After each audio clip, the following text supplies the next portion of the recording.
Hello दोस्त, welcome to my channel Jaidev classes. आज आप लोग के लिए साइंस का मॉडल सेट 3 लेकर आ गए हैं। ठीक है ना, 1 2 ख़त्म कर चुके हैं, 3 लेकर आ गए हैं। और आप लोग को हम बोलना चाहते हैं कि आप लोग का जो सब्जेक्ट ख़त्म हो गया, मान लो आप साइंस ख़त्म कर दिए हैं, मैथ ख़त्म कर दिए हैं, तो जो सब्जेक्ट ख़त्म कर दिए हैं उसका मॉडल सेट ज़रूर मारें। मॉडल सेट मारने से क्या होता है, पूरा किताब का निचोड़ एक साथ आपको मिलता है। पूरा किताब का क्वेश्चन आंसर एक जगह रहता है, देखते हैं आप लोग उसको कितना टिक मार पाते हैं। ठीक है ना, तो अगर आप लोग बुक ख़त्म कर दिए हैं तो टाइम के अंदर, जितना टाइम वहाँ परीक्षा में मिलता है, एग्जाम में मिलता है, उतने टाइम के अंदर आप लोग मॉडल सेट सॉल्यूशन उससे पहले लगाने की कोशिश करें, देखें कि हम 100 में 100 बना पाते हैं कि नहीं।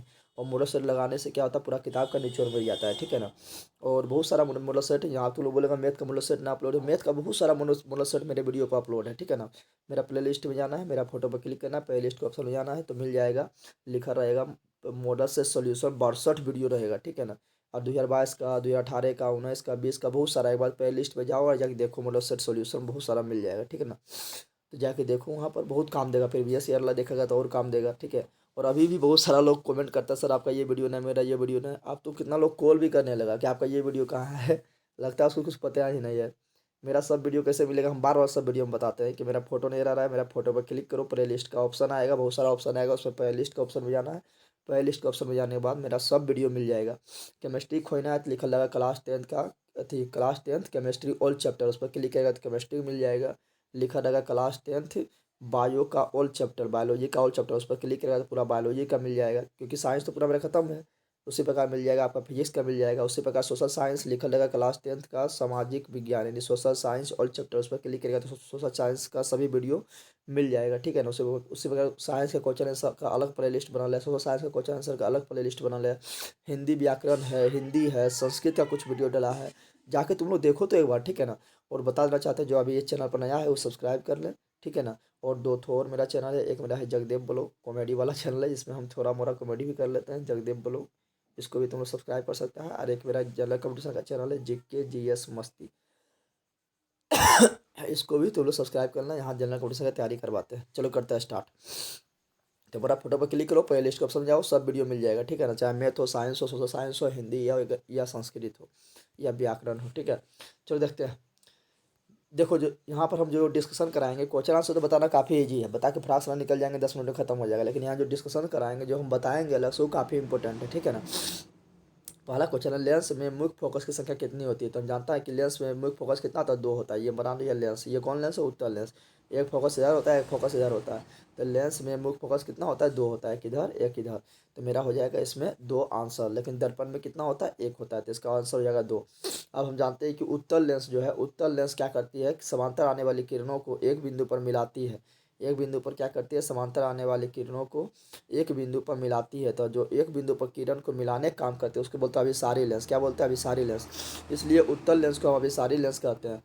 क्या बोलते हैं, तो उत्तल लेंस को हम अभिसारी लेंस कहते हैं। जबकि अवतल लेंस क्या करती है, अवतल लेंस समांतर आने वाली किरणों को फैलाने का काम करते हैं, समांतर आने वाली किरणों को फैलाने का काम करते हैं। तो जो किरण को फैलाते हैं उससे बोलते हैं अपसारी लेंस। तो अवतल लेंस मेरा हो गया अपसारी लेंस। ठीक है, तो उत्तल लेंस अभिसारी लेंस, अवतल लेंस अपसारी लेंस।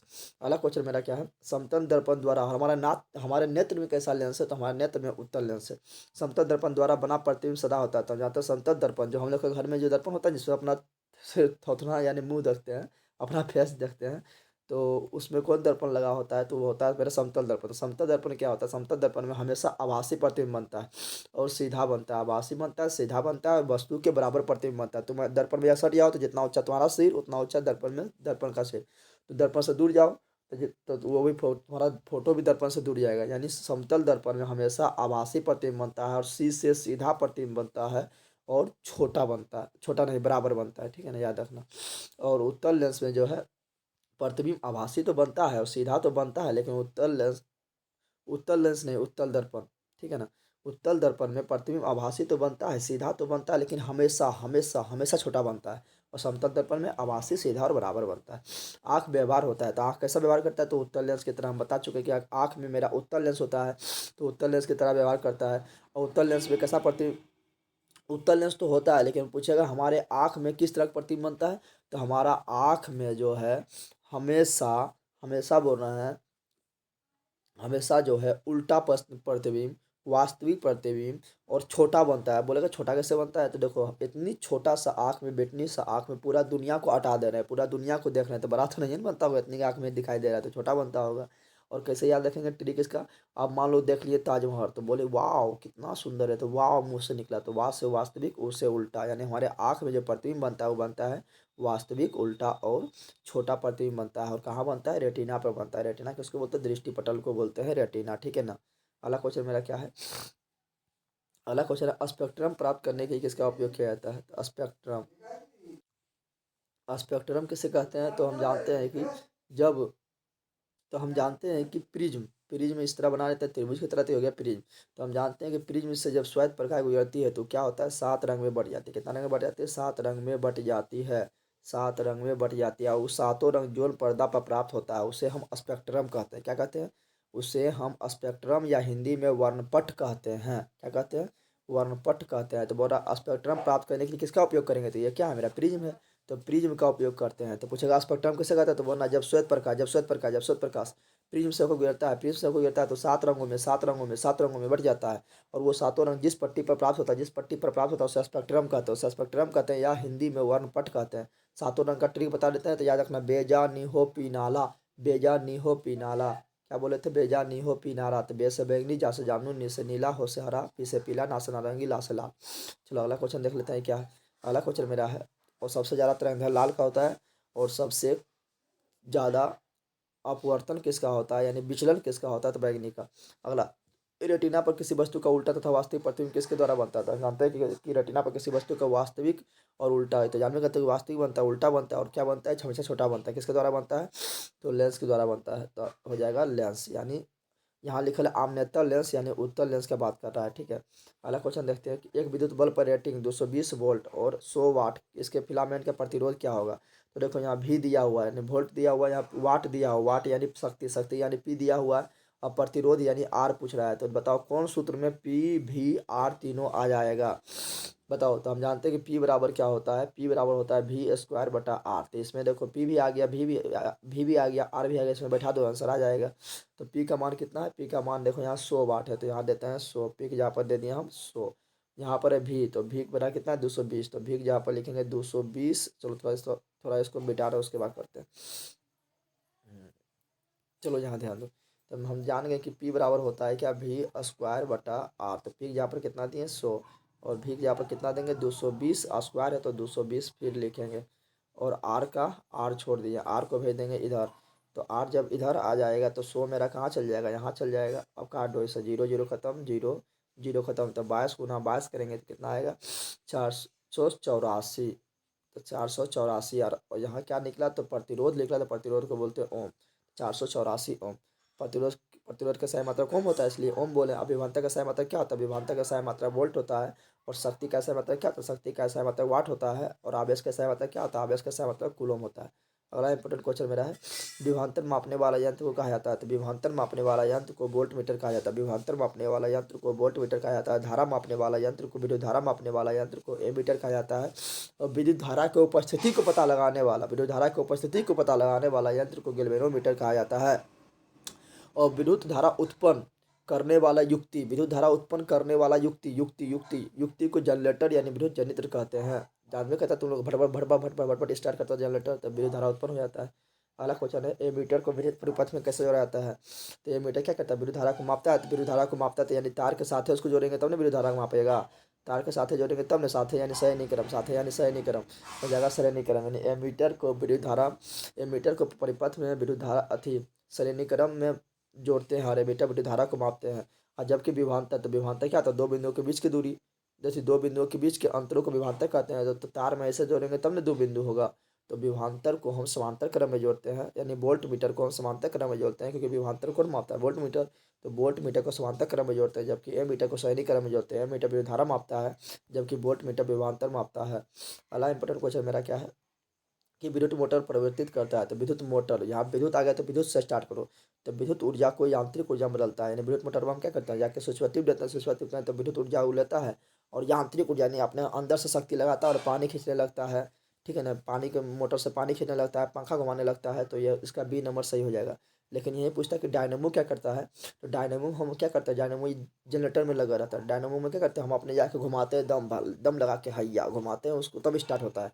यानी हम अपना यांत्रिक ऊर्जा देते हैं तो विद्युत ऊर्जा में बदलता है कौन, डायनेमो। तो डायनेमो के बारे में ए सही हो जाएगा, लेकिन विद्युत मोटर पूछ रहा है तो बी सही हो जाएगा, ठीक है ना। और विद्युत मोटर जो है फ्लेमिंग के बाएं हस्त नियम पर काम करता है, जबकि डायनेमो या विद्युत जनित्र जो है फ्लेमिंग के, क्या बोल दिए हम, उल्टा बोल दिए क्या। विद्युत मोटर जो है फ्लेमिंग के बाएं हस्त नियम पर कार्य करता है, जबकि डायनेमो या विद्युत जनित्र जो है फ्लेमिंग के दाएं हस्त नियम पर कार्य करता है। अगला इंपॉर्टेंट क्वेश्चन है, विद्युत फ्यूज बचाता है। तो विद्युत फ्यूज जो है हमको अति भारण यानी ओवरलोडिंग, असलहु पतन यानी शॉर्ट सर्किट दोनों से बचाता है, यानी सी नंबर सही हो जाएगा। विद्युत धारा उत्पन्न करने की युक्ति को क्या कहते हैं, तो बताते हैं विद्युत धारा उत्पन्न करना, विद्युत धारा उत्पन्न करने युक्ति को विद्युत जनित्र यानी जनित्र कहते हैं, ठीक है ना। आप विद्युत धारा जिसके द्वारा मापते हैं उसको हम एमीटर कहते हैं, ठीक है। और गैल्वेनोमीटर जो है तार में, ठीक है ना, विद्युत धारा की उपस्थिति को पता लगाता है, ठीक है ना। अगला है, ऊर्जा के सभी रूपों में अनंत स्रोत किससे माना जाता है। तो सूर्य जो है अनंत स्रोत है, यानी सूर्य को हम बोलते हैं नवीकरणीय ऊर्जा, यानी इसके पास इतना ऊर्जा है, इतना असीमित भंडार है कि कभी समाप्त नहीं हो सकता है, इसलिए इसको बोलते हैं नवीकरणीय या अनंत ऊर्जा के स्रोत, ठीक है ना। अगला इंपॉर्टेंट क्वेश्चन है, आप कोयला वाला तो सब समाप्त हो जाएगा, क्योंकि इसका एक निश्चित भंडार है, परमाणु उर्वाणु सब निश्चित भंडार लेते हैं, समझा हो गया, वो नवीकरणीय। अगला है, पवन चक्की में उपयोगी ऊर्जा प्राप्त करने के लिए पवन की न्यूनतम वेग कितना होना चाहिए। तो हम जानते हैं कि पवन से ऊर्जा प्राप्त करने के लिए जो न्यूनतम वेग हवा का होना चाहिए वो होना चाहिए 15 किलोमीटर प्रति घंटा, कम से कम इतना जरूरी है। इससे कम होगा तो पवन से ऊर्जा उत्पन्न नहीं होगा। हाँ, इससे अधिक हो जाएगा तो अच्छा बात है, और ज़्यादा उत्पन्न होगा, लेकिन 15 किलोमीटर पर घंटा उसको चाहिए। पवन चक्की कैसा ऊर्जा है, तो इससे जो ऊर्जा प्राप्त होता है नवीकरणीय ऊर्जा प्राप्त होता है, ठीक है ना। अब पवन चक्की के देश कैसे कहते हैं, डेनमार्क को। अगला क्वेश्चन देखते हैं। अगला है CaCO3 CaCO2 ये कैसा अभिक्रिया है। तो देखो यहाँ CaCO3 बड़का पदार्थ था, आज दो भाग में टूट गया, यानी छोटका में बदल गया, तो इसको बोलेंगे टूटना को बोलते हैं अपघटन, या इसी को बोलते हैं वियोजन। तो अपघटन यानी सी नंबर सही हो जाएगा। और यही जुट जाता तो बोलते संयोजन। शोषण किस प्रकार की अभिक्रिया है। तो शोषण में क्या होता है, शोषण में हम लोग जो हवा लेते हैं यानी ऑक्सीजन लेते हैं, तो ऑक्सीजन छोड़ते हो तो नाक पर हाथ ले जाओ, देखो जो हवा तुम जो नाक से तुम्हारा बाहर निकलेगा वो गर्म हुआ, कैसा हुआ, गर्म। तो गर्म को बोलते हैं ऊष्माक्षेपी, क्या बोलते हैं, ऊष्माक्षेपी। यानी शोषण मेरा ऊष्माक्षेपी अभिक्रिया है। अगर ऊष्माक्षेपी ना दिया रहता तो यहाँ पर हम ऑक्सीजन लेते हैं तो ऑक्सीकरण भी मार सकते थे, लेकिन नहीं दिया रहता तब। अगला क्वेश्चन मेरा क्या है, लेड नाइट्रेट चूर्ण को एक प्रणाली में लेकर गर्म करने पर भूरे रंग को धुआं उत्सर्जित होता है या धुआं है।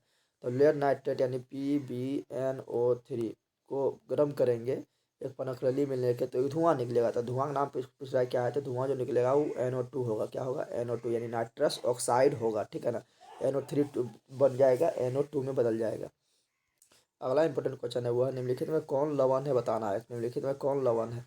तो हम जानते हैं कि इसमें हाइड्रोजन आ रहा है, तो ये क्या है मेरा, आगे एच आएगा तो समझ आएगा अम्ल है, पीछे OH आएगा तो समझ आएंगे भस्म यानी क्षार है, ठीक है ना। तो इसमें देखो पीछे OH आ रहे थे भस्म यानी क्षार है, लेकिन इसमें देखो ना तो आगे H है ना तो पीछे OH है, तो ये मेरा क्या है, लवण है, क्या है, लवण है, ठीक है ना। और याद रखना धातु के ऑक्साइड क्या होता है, तो धातु के ऑक्साइड क्षार होता है यानी भस्म होता है, जबकि धातु के ऑक्साइड अम्ल होता है। धातु ऑक्साइड क्या होता है, तो ओ से धातु, ओ से अम्ल, तो धातु ऑक्साइड अम्ल होता है, धातु ऑक्साइड क्या होता है, भस्म एवं क्षार होता है यार, ठीक है ना।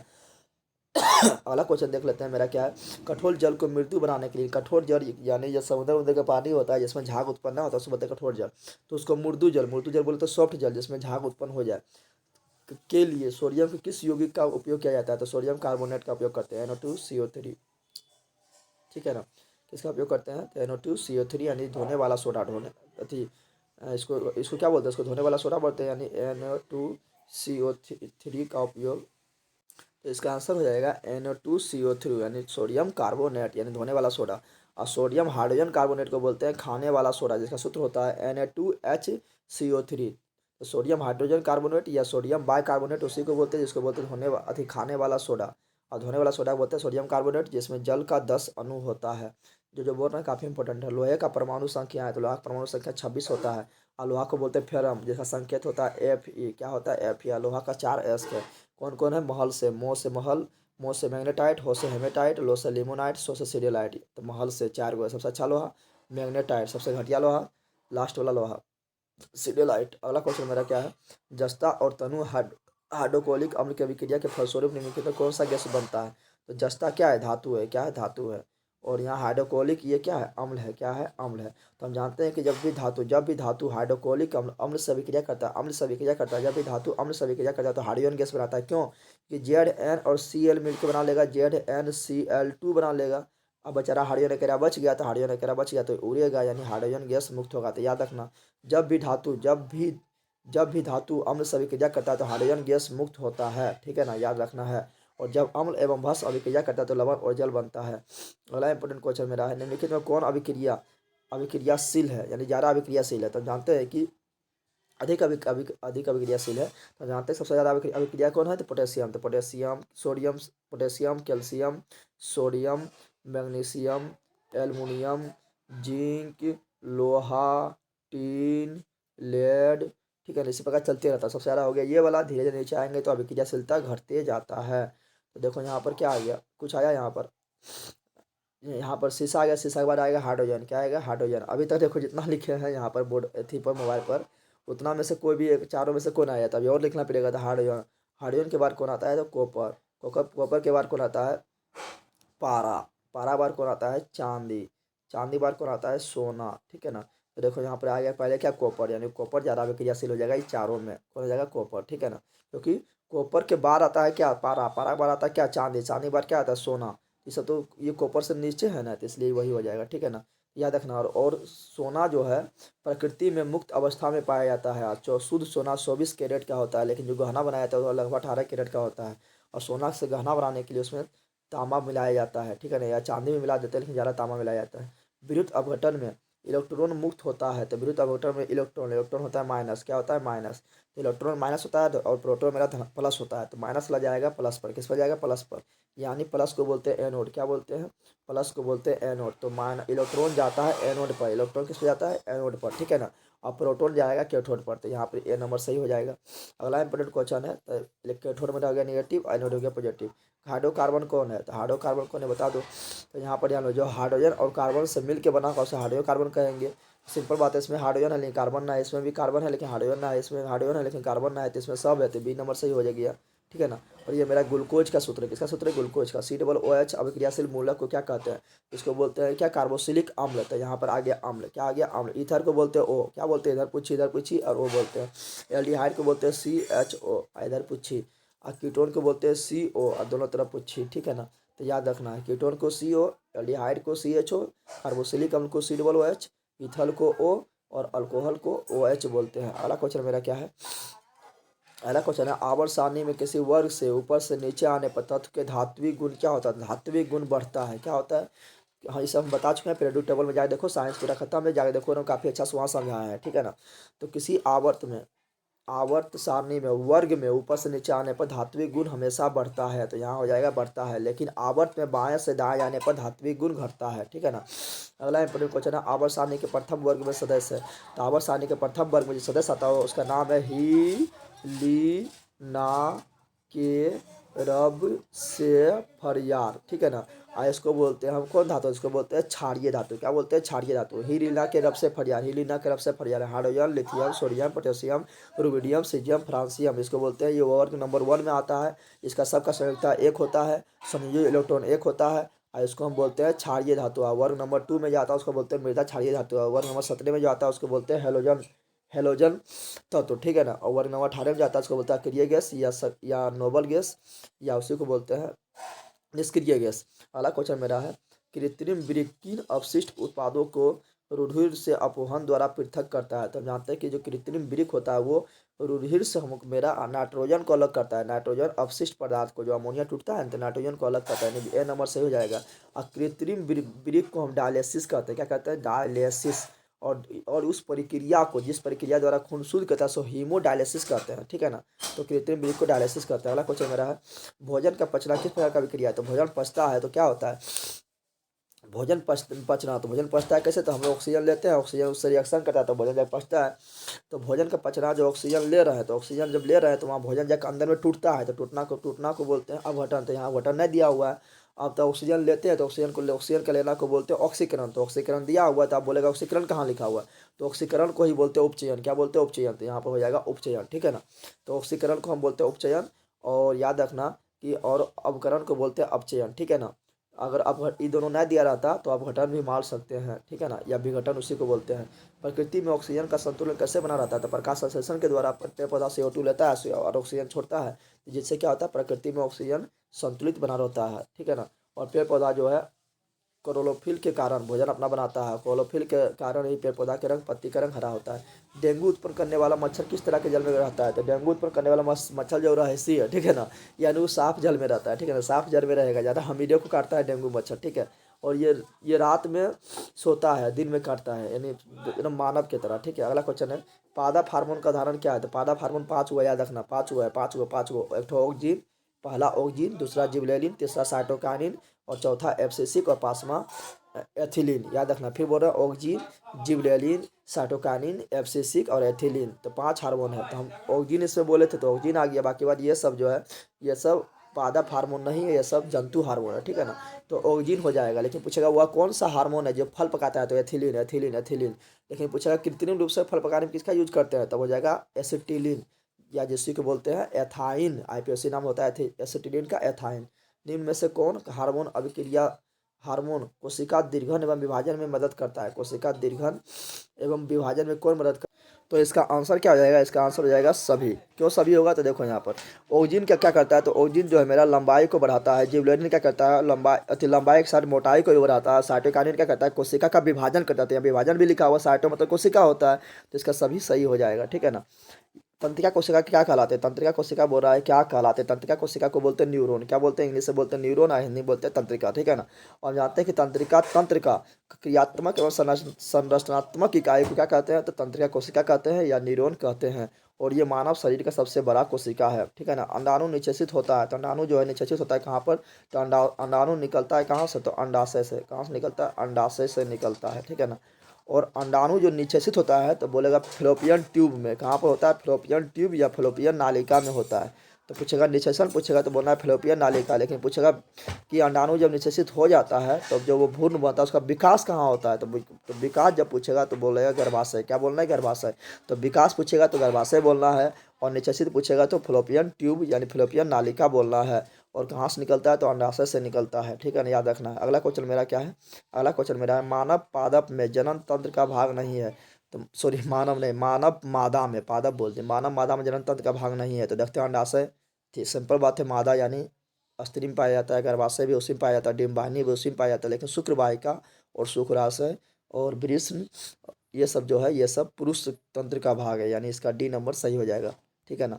याद रखना है। शुक्राणु बनता है, तो शुक्राणु कहाँ बनता है? शुक्राणु बनता है पुरुष में। पुरुष में कहाँ पर? तो शुक्राणु बनता है पुरुष में। वृषण में कहाँ बनता है? वृषण में। वृषण किसको बोलते हैं? तो जो हार्डोसी नजर आ रहा है उसी को बोलते हैं वृषण। तो वृषण में बनता है, ठीक है ना, याद रखना है। और गर्भाशय मादा में पाया जाता है, अंडाशय मादा में पाया जाता है, ठीक है ना, मूत्राशय दोनों में होता है। अगला क्वेश्चन मेरा है, पुस्तक the origin of species. The origin of species किसके द्वारा लिखा गया है? ठीक है ना। तो ये लिखा गया है चार्ल्स डार्विन के द्वारा। किसके द्वारा लिखा गया? ओरिजिन ऑफ स्पेसीज नामक पुस्तक चार्ल्स डार्विन के द्वारा लिखा गया है। और यही दिया था एक सिद्धांत, जिस सिद्धांत का नाम है प्राकृतिक चयन का सिद्धांत, यानी selection theory of natural selection theory. Natural selection theory कौन दिया था? तो चार्ल्स डार्विन दिया था। यानी प्राकृतिक चयन का सिद्धांत कौन दिया? चार्ल्स डार्विन दिया था। अगला क्वेश्चन, ओजोन परत क्या बोल रहा है? बोल रहा है क्या कि ओजोन परत पाई जाती है। तो ओजोन परत जो पाई जाती है तो सब 5 मंडल होता है, ठीक है ना। तो उसमें समताप मंडल में ओजोन परत पाई जाती है। आप बोले समताप मंडल, तो यहाँ लिखा हुआ नहीं है, तो समताप मंडल को हिंदी इंग्लिश में बोलते हैं स्ट्रेटोस्फेयर। क्या बोलते हैं? स्ट्रेटोस्फेयर। तो इसका A नंबर सही हो जाएगा। ओजोन परत क्या करता है? तो ओजोन परत क्या करता है, सूर्य से एक किरण आती है जिसको बोलते हैं पराबैंगनी किरण। अगर पराबैंगनी किरण पृथ्वी पर आ जाएगा तो हम लोग को त्वचा पर पड़ेगा तो हो जाएगा त्वचा कैंसर हो जाएगा। तो ओजोन परत बोलता है खब्बलदार, जब तक हमें तब तक तुम पार नहीं कर सकता है। नहीं, ओजोन परत क्या करता है, पराबैंगनी किरण को रोक लेता है और पराबैंगनी किरण को पृथ्वी पर आने नहीं देता। इसके कारण हो क्या होता है, हम लोग जो है त्वचा कैंसर से बच जाते हैं। और ये पाया जाता है समताप मंडल में। और जहाज वायुयान जो उड़ता है, वायुयान जो उड़ता है, रॉकेट जो उड़ता है, कहाँ उड़ता है? तो समताप मंडल यानी स्ट्रेटोस्फेयर में ही उड़ता है, ठीक है ना। ओजोन परत को ओजोन परत का सूत्र क्या होता है? तो ओजोन का सूत्र होता है O3, यानी ऑक्सीजन के 3 अणु मिलकर ओजोन परत का निर्माण करता है। ओजोन परत को नुकसान कौन पहुंचाता है? तो क्लोरोफ्लोरोकार्बन यानी CFC। अगला क्वेश्चन है, निम्न में से कौन जैविक प्रक्रम द्वारा अपघटित होने वाला पदार्थ है? यानी सल गल के कौन मिट्टी में मिल सकता है? तो ये भी मिल जाएगा, सूखे घास पत्ता मिल जाएगा, ठीक है ना। ठीक है। और पॉलीथीन भी, पॉलीथीन तो कभी नहीं मिलेगा, प्लास्टिक है तो ये कभी नहीं सड़ता गलता है, कभी मिट्टी में नहीं मिलेगा। रबर भी कभी सड़ता गलता नहीं मिलेगा, यानी ए नंबर सही हो गया। खाली यही जो है मिट्टी में सड़ गल कर मिल जाएगा। जो सड़ गल कर मिट्टी में मिल जाता है उसको बोलते हैं निम्नीकरणीय पदार्थ। क्या बोलते हैं? निम्नीकरणीय पदार्थ। तो ये मेरा हो गया निम्नीकरणीय पदार्थ। बाकी बार ये तीनों मेरा हो गया ओ निम्नीकरणीय पदार्थ, क्योंकि ये सड़ गल कर नहीं मिलेगा मिट्टी में और प्रकृति को नुकसान पहुंचाएगा। निम्नलिखित में से कौन एक भूमिगत जल का उदाहरण है? भूमिगत जल का उदाहरण कौन है, जल्दी बता दो। सिंपल बात है, कुआं। कुआं क्या करते हैं? भूमि से अंदर से हम पानी निकालते हैं तो कुआं हो गया। हैंडपंप रहता तो वो भी हो जाता। अगला क्वेश्चन मेरा है, रासायनिक अभिक्रिया के दौरान किस पदार्थ को में ऑक्सीजन का ह्रास होता है? तो ऑक्सीजन का ह्रास पूछ रहा है। तो ह्रास मतलब हो रहा है क्या कि ऑक्सीजन जो है टूटता है। ऑक्सीजन क्या होता है? टूटता है। तो ऑक्सीजन का टूटना कहलाता है अपकरण। ऑक्सीजन का टूटना कहलाता है अपकरण। अपकरण को इंग्लिश में बोलते हैं अपचयन। क्या बोलते हैं? अपचयन। तो यानी बी नंबर सही हो जाएगा। लेकिन पूछता है कि ऑक्सीजन का फायदा होता है, तो ऑक्सीजन के फायदा को बोलते हैं जुटना। क्या बोलते हैं? जुटना। जुटना कहते हैं ऑक्सीकरण। तो ऑक्सीकरण को ही बोलते हैं उपचयन। लेकिन यहाँ पूरा ह्रास यानी बी नंबर सही हो जाएगा। कौन सी गैस वैश्विक ऊष्मन के लिए उत्तरदायी है? तो हम जानते हैं कि कार्बन डाइऑक्साइड जो है भारी खच्चर गैस है। क्या करता है? सूर्य के प्रकाश किरण को बुला लेता है पृथ्वी पर। अब बुला कहता है, जब जाने लगता है सूर्य किरण तो कहता है खब्बल दर, अब जा नहीं सकता, यानी बुलाती है मगर जाने का नहीं। कौन बोलता है? Carbon dioxide. तो और ये गर्मी को बढ़ा देता है, यानी ए नंबर सही हो जाएगा। पृथ्वी पर कार्बन डाइऑक्साइड कितना है? तो मात्र 0.03% है, फिर भी इतना गर्मी को बढ़ा रहा है। मात्र 1% भी ना है तब भी इतना गर्मी है। अगर मान लो 1% हो जाएगा तो कितना गर्मी हो जाएगा, हम लोग जो ऐसे ही खोलने लगेंगे, ठीक है ना। अगला क्वेश्चन है, पित्त रस कहाँ से निकलता है? तो हम जानते हैं पित्त रस जो निकलता है वो निकलता है यकृत से। कहाँ निकलता है? यकृत बोले तो लीवर, लीवर बोले तो जिगर। और ये हमारे शरीर का सबसे बड़ा अंग है, सबसे बड़ा ग्रंथि है। कौन? यकृत है, ठीक है ना। यकृत से पित्त निकलता है और जमा कहाँ होता है? तो जमा होता है पित्ताशय में। कहाँ होता है? पित्ताशय को बोलते हैं गोल ब्लैडर, ठीक है ना, याद रखना। अगला क्वेश्चन मेरा, कौन सा अभिलक्षण वंशागत नहीं है? वंशागत नहीं है बताना है। तो आँख का रंग, शरीर का आकार, बाल का प्रकृति और चमड़ी का रंग। तो इसमें कौन सा वंशागत नहीं? तो इसमें जो वंशागत है ना, वंशागत मतलब एक वंश से दूसरा वंश में पीढ़ी दर पीढ़ी चलते रहना। तो ये बाल की प्रकृति वंशागत नहीं है। बाल की प्रकृति जो वंशागत नहीं है। बाकी चमड़ी का रंग, शरीर का आकार, आकार, रंग, ये सब क्या वंशागत है, ठीक है ना। अगला क्वेश्चन है, आधुनिक आवर्त सारणी। क्या बोल रहा है? आधुनिक आवर्त सारणी में समूह की संख्या कितना है? काफी इंपॉर्टेंट क्वेश्चन है। आधुनिक आवर्त सारणी हम जानते हैं कि मोसले साहब ने दिया था। कौन दिया था? 1913 ईस्वी में आधुनिक आवर्त सारणी मोसले साहब ने दिया था। और आधुनिक आवर्त सारणी में 18 वर्ग है। वर्ग है बोले तो ऊर्ध्वाधर कतार जो है, ऊर्ध्वाधर कतार यानी खड़ा कतार जो है, उसको बोलते हैं वर्ग। कितना है? 18 है। कितना ना, कितना है? 18 है। वर्ग को ही बोलते हैं समूह यानी ग्रुप बोलते हैं, ठीक है ना। आप पूछेगा 36 कतार यानी आवर्त कितना है? तो आवर्त है 7। आवर्त कितना है? 7। जो 36 कतार है वो कितना है? 7 है, याद रखना, काफी इंपॉर्टेंट है। और आधुनिक आवर्त सारणी कौन दिया था? मोसले साहब ने दिया था, 1913 ईस्वी में दिया था। आधुनिक आवर्त सारणी जो है ये परमाणु संख्या पर आधारित है। और मेंडलीव का आवर्त सारणी जो था वो परमाणु भार पर आधारित था। अगला क्वेश्चन है, ग्लूकोज के एक अणु में ऑक्सीजन की कितनी संख्या होता है? तो ग्लूकोज का सूत्र होता है C6H12O6। तो इसके एक अणु में ऑक्सीजन का 6 परमाणु होता है। तो इसका बी नंबर सही हो जाएगा। कितना हो जाएगा? 6 परमाणु, ठीक है ना। अगला इंपॉर्टेंट क्वेश्चन क्या है देखते हैं। अगला इंपॉर्टेंट क्वेश्चन मेरा है, शुद्ध जल का पीएच मान कितना होता है? शुद्ध जल का पीएच मान 7 होता है, क्योंकि उदासीन होता है। और 7 से अगर कम होगा तो हो जाएगा अम्लीय, और 7 से अधिक होगा तो हो जाएगा क्षारीय, ठीक है ना। तो इसका हो गया 7, ठीक है। अगला क्वेश्चन है, किस वर्ण का तरंगदैर्घ्य सबसे बड़ा होता है? तो हम जानते हैं कि तरंगदैर्घ्य बड़ा होता है यानी सबसे अधिक होता है। तो हम जानते हैं कि लाल रंग का तरंगदैर्घ्य सबसे अधिक होता है, इसलिए लाल रंग का उपयोग खतरे के सिग्नल के रूप में किया जाता है। और सबसे कम तरंगदैर्घ्य जो होता है वो होता है बैंगनी का। लेकिन पूछेगा सबसे ज़्यादा विचलन किसका होता है? सबसे ज़्यादा विचलन जो होता है, विचलन मतलब मुड़ना, तो बैंगनी का विचलन सबसे अधिक होता है और लाल रंग का विचलन सबसे कम होता है, ठीक है ना, याद रखना। गोलीय दर्पण की वक्रता त्रिज्या 40 सेंटीमीटर है। वक्रता त्रिज्या यानी आर के मान दिया हुआ 40 सेंटीमीटर, तो उसका फोकस दूरी क्या होगा? तो फोकस दूरी हमेशा वक्रता त्रिज्या का आधा होता है। तो आधा होता है 40/2 हो जाएगा, यानी 20 सेंटीमीटर हो जाएगा, ठीक है ना। अगला क्वेश्चन देख लेते हैं। अगला क्वेश्चन जो मेरा हुआ है, किसी गोलीय दर्पण लेंस के रेखिक आवर्धन क्या है? तो लेंस का आवर्धन पूछा है। किसका आवर्धन पूछ रहा है? तो लेंस का आवर्धन जो होता है किस, ठीक है ना, वो होता है क्या? तो लेंस का आवर्धन जो होता है वह प्लस में होता है, V/U। क्या हो जाएगा? V/U, यानी M बराबर V/U हो जाएगा। जिसको हम सिद्ध करके लाते हैं, लेकिन परिभाषा से क्या हो जाएगा? परिभाषा से जो M बराबर होगा, आवर्धन को बोलते हैं। परिभाषा से क्या क्या बोलता है प्रतिबिंब की ऊंचाई यानी H डैश और वस्तु की ऊंचाई यानी H। तो प्रतिबिंब की ऊंचाई बटा वस्तु की ऊंचाई को आवर्धन कहते हैं। और जब इसको सिद्ध करते हैं तो ये आता है, यानी ए और बी मेरा दोनों सही हो गया, ठीक है ना। लेकिन यही दर्पण का पूछता तो दर्पण में यहाँ माइनस आ जाता, क्या जाता? माइनस। और यहाँ पर यही रहता, लेकिन दर्पण में यहाँ माइनस आ जाता, ठीक है ना। तो ये लेंस का हो गया, ये दोनों हो गया, ठीक है ना। और उत्तल लेंस को हम अभिसारी लेंस कहते हैं, अवतल लेंस को अपसारी लेंस कहते हैं, याद रखना है। और दर्पण लेंस सूत्र क्या होता है? लेंस सूत्र होता है 1/, लेंस सूत्र भी चलो बताइए देते हैं। लेंस सूत्र होता है 1/f बराबर 1/v। और लेंस मतलब लेस मतलब कम करना, यानी माइनस 1/u। ये हो गया लेंस सूत्र। और यह दर्पण सूत्र पूछता है तो यहाँ पर देते हैं प्लस दे, ठीक है ना। तो ये सब याद रखना जो बता दिया है, ठीक है। लेंस दो प्रकार का होता है, एक उत्तल लेंस, एक अवतल लेंस। अगला क्वेश्चन मेरा क्या है, कि आयु में वृद्धि होने पर मानव नेत्र में समंजन क्षमता घट जाती है, तो यह दोष कहलाते हैं। समंजन क्षमता जब घट जाएगा तो हो जाएगा जरा दृष्टि दोष। जरा दृष्टि दोष कब होता है? बुढ़ारी में होता है, यानी तुमको ना तो निकट के वस्तु दिखाई देगा, ना तो दूर का वस्तु दिखाई देगा, तो उसको बोलते हैं जरा दृष्टि दोष। जरा दृष्टि दोष का उपचार किया जाता है बायफोकल लेंस से। किससे उपचार किया जाता है? बायफोकल लेंस से। और दूर दृष्टि दोष का उपचार किया जाता है तो उत्तल लेंस से। किससे किया जाता है? उत्तल लेंस से। और निकट दृष्टि दोष का उपचार किया जाता है अवतल लेंस से। याद रखना, ठीक है ना। दूर दृष्टि दोष वाले आँख साफ साफ देख सकता है, तो देखो जो दोष होगा वही दिखाई देगा, जो दोष होगा वही दिखाई देगा। तो दूर दृष्टि दोष से तो दूर की वस्तु साफ साफ दिखाई देगा, तो हो जाएगा दूर की वस्तुओं को साफ साफ देख सकता है, जबकि निकट की वस्तु साफ साफ नहीं दिखाई देगा, ठीक है ना। दूर दृष्टि दोष को दूर करते हैं उत्तल लेंस के, और निकट दृष्टि दोष को दूर करते हैं अवतल लेंस को, और जरा दृष्टि दोष को बायफोकल लेंस को। बाय प्रतिरोधकता कैसा है, मतलब क्या है? यहाँ प्रतिरोधकता बोला है, प्रतिरोध नहीं बोल रहा, तो प्रतिरोधकता बोलेगा। प्रतिरोधकता को बोलते हैं महो, क्या बोलते हैं? महो इसको बोलते हैं, ठीक है ना। तो प्रतिरोधकता कैसा है, मतलब जो होता है ओम मीटर। क्या होता है? ओम मीटर। क्या होता है? ओम मीटर। अब प्रतिरोध बोलता है तो हो जाता है ओम। क्या हो जाता है? तो प्रतिरोध बोलेगा तो बोलना है ओम, प्रतिरोधकता बोलेगा तो बोलना है ओम मीटर, ठीक है ना। अगला है विद्युत चुंबक बनाने के लिए प्रयुक्त पदार्थ क्या है? तो विद्युत चुंबक बनाने के लिए जो पदार्थ का यूज करते हैं उसका नाम है नरम लोहा। क्या है? नरम लोहा। तो विद्युत चुंबक बनाने के लिए नरम लोहा का यूज करते हैं, विद्युत चुंबक बनाने के लिए नरम लोहा का यूज करते हैं, जबकि अस्थाई अस्थाई अस्थाई अस्थाई चुंबक बनाने के लिए हम इस्पात का यूज करते हैं, ठीक है ना। याद देखना, घरों में विद्युत फ्यूज से, जिसका ए नंबर से हो जाएगा, घरों में विद्युत फ्यूज से दुर्घटना किसके कारण होती है? सिंपल बात है, दुर्घटना क्यों होता है? तो घरों में विद्युत विद्युत से दुर्घटना किसके कारण होता है? तो शॉर्ट सर्किट के कारण। अरे फ्यूज था तो बचाता है ना, इसका जगह शॉर्ट सर्किट के कारण। शॉर्ट सर्किट यानी लघु पतन हो जाएगा तो क्या होता है? दुर्घटना हो जाता है। अगला क्वेश्चन है, सोलर कुकर में किस प्रभाव का उपयोग होता है? तो सोलर कुकर में जो होता है उसमें जो यूज करते हैं हम, किसका उपयोग करते हैं? तो उसमें यूज जो करते हैं वो ताप का यूज करते हैं, यानी जब सूर्य का प्रकाश आता है तो ताप मिलता है तो क्या होता है? सोलर कुकर में अवतल दर्पण लग अथी सोलर कुकर में सोलर प्लेट क्या होता है? चार्ज होता है, और क्या होता है उसमें? अवतल लेंस लगा होता है, अवतल लेंस अवतल दर्पण लगा होता है, ठीक है ना। अच्छा पूछेगा अवतल दर्पण कहाँ का यूज करते हैं? तो अवतल दर्पण हर जगह यूज होता है, गाड़ी बनाने में अवतल दर्पण, ठीक है ना। अथी गाड़ी के हेडलाइट एवं सर्च लाइट में अवतल दर्पण, अथी डॉक्टर द्वारा गला दांत नाक आदि के जांच में अवतल दर्पण, सोलर भट्टी में अवतल दर्पण, सोलर कुकर में अवतल दर्पण, ठीक है ना, सोलर प्लेट में अवतल दर्पण, तो हर जगह अवतल दर्पण। लेकिन पीछे के वस्तु देखने में जो दर्पण का यूज करते हैं वो होता है उत्तल दर्पण, ठीक है ना, याद रखना है।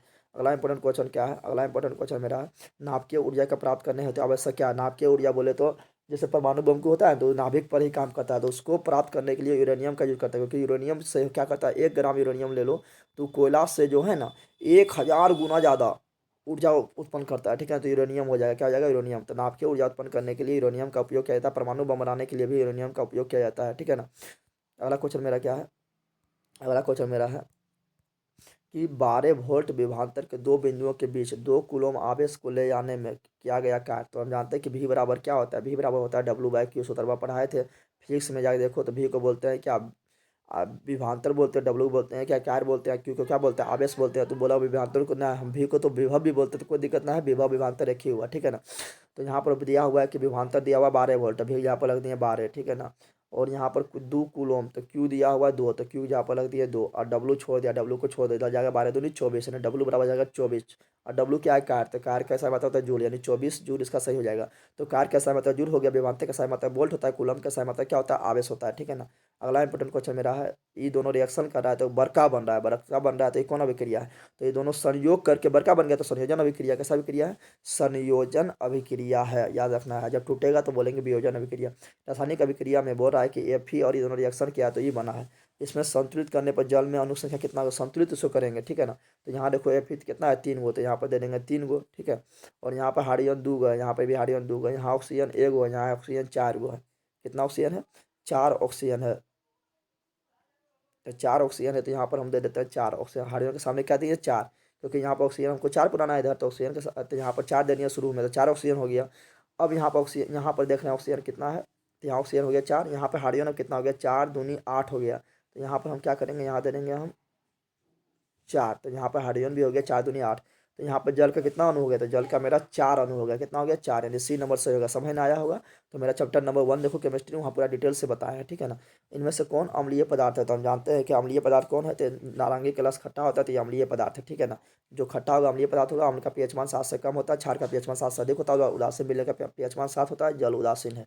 अम्ल वे पदार्थ है जो जल में घुलकर क्या देता है? तो आर्हेनियस ने बताया था कि अम्ल वो पदार्थ है जो जल में घुलकर H+ आयन देता है, ठीक है ना। और भस्म वो पदार्थ है जो जल में घुलकर OH- आयन देता है, ठीक है। अगला क्वेश्चन है, वो कौन धातु है जिसका दहन चमकदार श्वेत ज्वाला के साथ संपन्न होता है? तो कौन सा पदार्थ धातु है जिसका दहन जो है चमकदार अथी के साथ होता है, तो इसका आंसर हो जाएगा कौन, तो इसका आंसर हो जाएगा मैग्नीशियम। मैग्नीशियम जो जलता है तो रिबन, जब मैग्नीशियम के रिबन जलाते हैं तो श्वेत ज्वाला के साथ चमकदार प्रकाश निकलता है, ठीक है, तो मैग्नीशियम हो जाएगा।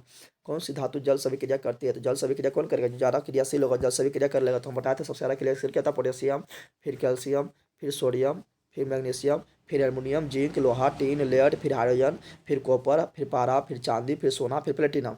सबसे ऊपर आ गया पोटेशियम, तो ये फटाक से अभिक्रिया कर लेगा। कार्बन और हाइड्रोजन से बने यौगिक को क्या कहते हैं, तो कार्बन और हाइड्रोजन से बनेला यौगिक को हाइड्रोकार्बन कहते हैं, तो सी नंबर सही हो जाएगा। कीटोन का सूत्र CO होता है, एमीन का सूत्र NH2 होता है, याद रखना है, ठीक है ना। और कार्बोक्सिलिक अम्ल का सूत्र COOH होता है, अल्कोहल का सूत्र OH होता है, और एल्डिहाइड का CHO होता है। जो बोलते हैं वो काफ़ी इंपॉर्टेंट है। ओजेलिक अम्ल का प्राकृतिक स्रोत निम्नलिखित में कौन है, तो ओजेलिक अम्ल मिलता है टमाटर से, तो टमाटर हो जाएगा इसका। संतरा में जो मिलता है उससे मिलता है कौन सा अम्ल, तो इसमें संतरा होता है जो खट्टा फल होता है, खट्टा फल में पाया था सिट्रिक अम्ल, तो संतरा में सिट्रिक अम्ल होता है, सिलिका में एसिटिक अम्ल, इमली में टार्टरिक अम्ल। अपमार्जक से बनाए जाते हैं, तो अपमार्जक से बनाया जाता है सब है, एजी सल्फ हो या सैम्पुल हो या सल्फ एक्सल हो, सब अपमार्जक से बनता है, ठीक है ना। दूसरे आवर्त में कितने तत्व है, तो दूसरा आवर्त में जाएंगे तो पहला आवर्त में कितना है, 2 तत्व, ठीक है ना, याद रखना। पहला में 2 तत्व, दूसरा में 8, 7 कुल आवर्त है, तीसरा में भी 8, चौथा में 18, पाँचवा में भी 18, छठा में 32, और सातवां में अभी अधूरा है, यानी जितना आविष्कार होगा तो सातवां में ही घुसेगा तभी अधूरा है। तो पहला में 2, दूसरा में 8, तीसरा में भी 8, चौथा में 18, पाँचवा में 18, छठा में 32, और सातवां अधूरा आवर्त है, ठीक है, याद रखना है। और कुल आवर्त कितना है, 7 है। कुल वर्ग यानी समूह यानी ग्रुप कितना है, तो 18 है, ठीक है ना। अगला क्वेश्चन मेरा क्या है, आधुनिक आवर्त सारणी के वर्ग 2 के तत्व कहलाते हैं, तो बताया था वर्ग 1 के तत्व को हम बोलते हैं क्षारीय धातु, और वर्ग 2 के तत्व को बोलते हैं मृदा क्षारीय धातु। क्या बोलते हैं, मृदा क्षारीय धातु। और वर्ग 17 को बोलते हैं हेलोजन, और वर्ग 18 को बोलते हैं अक्रिय, निष्क्रिय या नोबल गैस, ठीक है।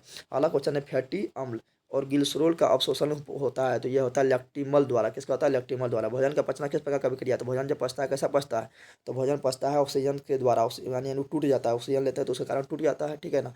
तो भोजन का पचना हो जाएगा मेरा उपचयन अभिक्रिया, क्या जाएगा, उपचयन अभिक्रिया। अगर यहाँ पे विघटन या अपघटन दिया रहता है तो विघटन अपघटन मानते हैं, ठीक है ना। मस्तिष्क का कौन सा भाग हृदय स्पंदन तथा श्वसन गति दर को नियंत्रित करता है, श्वसन गति दर को, ये देखो हृदय क्या है, तो हृदय मेरा कंट्रोल में ना है, कंट्रोल में है तो कंट्रोल में जो मेरा ना है उसको बोलते हैं अनैच्छिक गति, और श्वसन भी मेरा कंट्रोल में ना है तो ये मेरा अनैच्छिक गति है, तो अनैच्छिक गति को कंट्रोल करता है मेंडुला ऑब्लंगाटा, तो इसका जो आंसर नंबर B हो जाएगा, ठीक है ना। एक अगर हाइड्रा के शरीर को कई टुकड़े में काट दिया लिया जाए तो क्या होगा, तो क्या होगा पता है, तो हर टुकड़ा विकसित होकर नया हाइड्रा निर्माण कर लेगा। हाइड्रा में जो मुकुलन होता है, जो हाइड्रा में जनन होता है, वो अलैंगिक विधि द्वारा, अलैंगिक विधि में बहुत सारा विधि है, कौन विधि द्वारा, तो हाइड्रा में जनन होता है वो होता है मुकुलन विधि द्वारा, कौन विधि द्वारा, मुकुलन विधि द्वारा। तो हाइड्रा बहुकोशिकीय जीव है, और ईस्ट में भी जनन जो होता है वो मुकुलन के द्वारा होता है, लेकिन ईस्ट जो है मेरा एक कोशिकीय जीव है। अगला क्वेश्चन है, और अमीबा में जो जनन होता है वो होता है विखंडन द्वारा, ठीक है ना। ऐसा जीव जिनमें दोनों लिंग उपस्थित होते हैं कहा जाता है विखंडन में, वो द्विविखंडन अमीबा में दोनों लिंग उपस्थित होता है उसे द्विलिंगी कहते हैं, क्या कहते हैं, द्विलिंगी कहते हैं, ठीक है ना। जैव विकासवाद के अलावा डार्विन ने किस पर शोध किया है, तो किस पर शोध किया है डार्विन, ये बताना है, ठीक है ना। तो डार्विन ने शोध किया है कोशिकाओं, केंचुओं की भूमिका पर। किस पर शोध किया, केंचुओं की भूमिका पर। कौन सी रक्त समूह सबसे रक्त ले सकता है, तो हम जानते हैं AB रक्त समूह जो है ये भिखारी है, यानी सबसे रक्त ले सकता है, कोई दिक्कत इसका प्रॉब्लम नहीं है, ठीक है ना। यानी इसको बोलते हैं सर्वग्राही, यानी सबसे ग्रहण करने वाला। और वो जो है ये दाता है, क्या है, दाता है, यानी सर्वदाता इसको बोलते हैं, यानी सबको रक्त देने वाला, ठीक है ना। अगला इंपॉर्टेंट क्वेश्चन है, किसी भी आहार श्रृंखला में, क्या बोल रहा है किसी भी आहार श्रृंखला में प्रथम पोषी स्तर पर किन से निर्मित होता है, किसी भी आहार श्रृंखला में प्रथम पोषी स्तर जो होता है वो बोल रहा है किन से निर्मित होता है, तो प्रथम पोषी स्तर को हम बोलते हैं उत्पादक, क्या है, उत्पादक यानी पेड़ पौधा, उत्पादक यानी पेड़ पौधा, ठीक है ना। और द्वितीय पोषी स्तर को बोलते हैं उपभोक्ता को, ठीक है ना।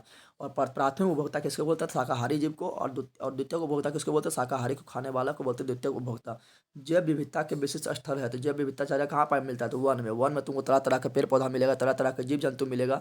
ज़्यादा विविधता कहाँ मिलता है, वन में। विविधता बोले तो हर तरह के जीव जंतु पेड़ पौधा, ठीक है ना। अगला क्वेश्चन है, जल संभर प्रबंधन क्या है, तो जल संभर प्रबंधन है मिट्टी और जल दोनों का प्रबंधन करना, जल और सफल प्रबंधन कहलाता है। भरतपुर पश्चिम बिहार कहाँ है, तो भरतपुर पश्चिम बिहार जो ये राजस्थान में है, कहाँ पर, राजस्थान में। दुधवा पूछेगा तो दुधवा राष्ट्रीय कार्बेट दुधवा अथी उद्यान कहाँ है, तो दुधवा है मेरा कहाँ पर, तो हो जाएगा उत्तर प्रदेश में, कहाँ हो जाएगा, उत्तर प्रदेश में हो जाएगा, ठीक है ना। उसी प्रकार तुम लोग को मान लो पूछ दिया कान्हा कहाँ है, तो कान्हा है मध्य प्रदेश में। उसी प्रकार पूछ दिया कि बताओ मानस कहाँ है, तो मानस है असम में, ठीक है। इस प्रकार 80 क्वेश्चन खत्म हुआ। बताओ आप लोग को वीडियो कैसा लगा, अच्छा लगा तो लाइक करें, शेयर करें, सब्सक्राइब जरूर करें, अपने दोस्तों को भी बताएं, क्लास 11 ट्वेल्थ को भी बताएं, उसका भी पढ़ाई होगा, क्लास 12 का भी इसमें स्टार्ट होगा, 9th का भी बता दो, 9th का भी स्टार्ट किए हैं, 9th को भी पढ़ा रहा है, ठीक है। मिलते हैं नेक्स्ट वीडियो में। जय हिंद, जय भारत, जय बिहार, थैंक्स।